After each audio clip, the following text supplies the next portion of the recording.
there is an idea in the United States that Iranian drones in Russia's hands are actually not manufactured inside Iran or even Russia, but thousands of miles away, near US borders. In this episode, we'll have a look at facts behind the curtain to know how and where these effective Iranian drones are made. So welcome to the new episode of Polit Affairs.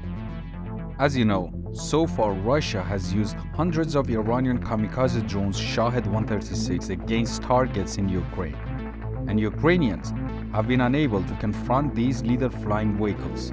By this, I mean they have shot down some of them, but even shooting them is not affordable because they use missiles worth a few $100,000 to shoot down drones worth $20,000. So these Iranian drones have posed a grave threat in Ukraine, and that is why the West has been talking about it too much. Last month, the White House has created an administration-wide task force to investigate how US and Western-made technology ranging from smaller equipment like semiconductors and GPS to larger parts like engines has ended up in Iranian drones. CNN wrote a few days ago, of the 52 components Ukrainians removed from one downed Iranian Shahed 136 loitering munition, 40 components appear to have been manufactured by 13 different American companies, according to the assessment.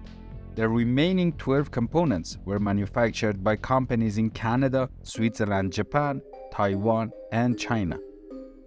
A separate probe of Iranian drones downed in Ukraine conducted by the UK-based investigative firm Conflict Armament Research found that 82% of components had been manufactured by companies based in the United States. The options in the West to stand against this issue are limited. The United States has for years imposed tough export control restrictions and sanctions to prevent Iran from obtaining high-end materials. Now, US officials are looking at enhanced enforcement of those sanctions, encouraging companies to better monitor their own supply chains and, perhaps most importantly, trying to identify the third-party distributors taking these products and reselling them to Iran.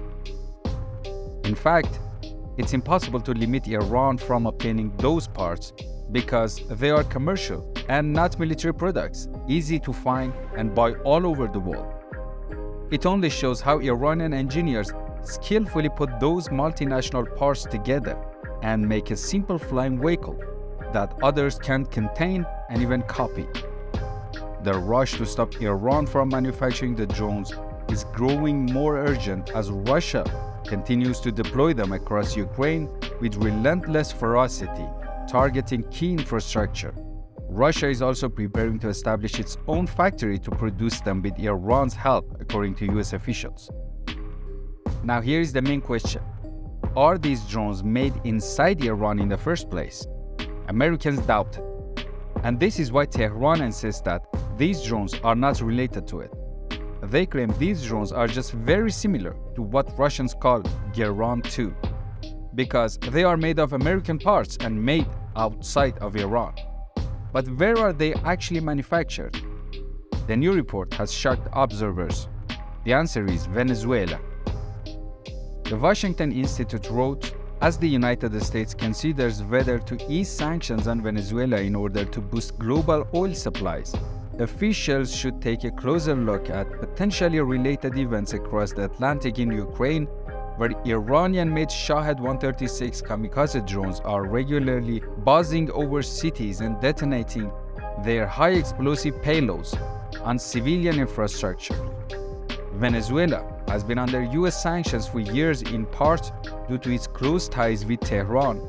Apparently undeterred, President Nicolas Maduro led a high-ranking delegation to Tehran, resulting in a long-term cooperation agreement that included the resumption of weekly airline flights between the two capitals in July. Although the stated reason for this initiative was to promote tourism, significant evidence suggests that the flights could also be used to transport drone material and other military hardware. Based on this report, suspicious flights from Russia to Venezuela have also been resumed in recent months.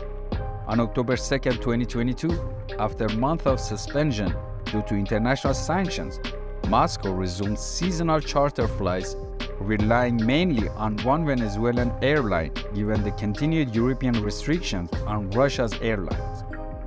Many are concerned that these flights might also be used as a cover for military activities.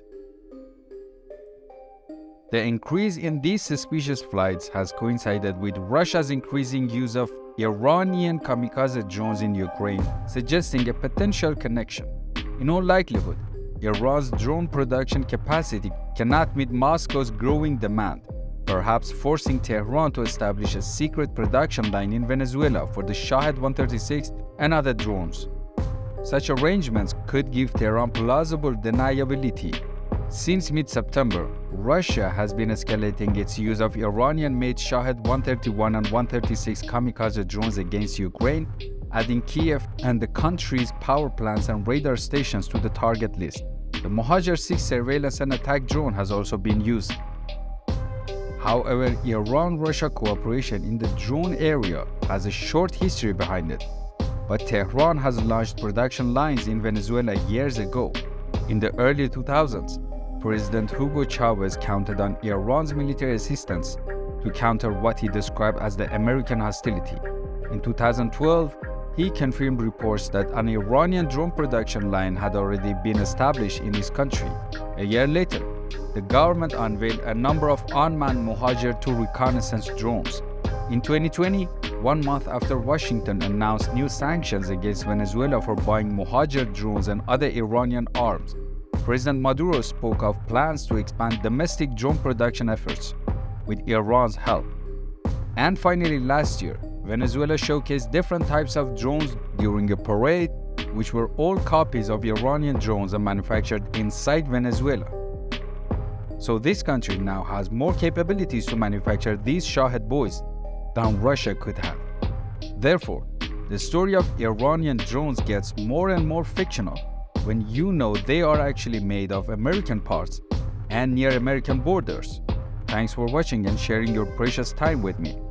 Don't forget to check out other videos on my channel, also to subscribe and to share your opinion with me in the comments.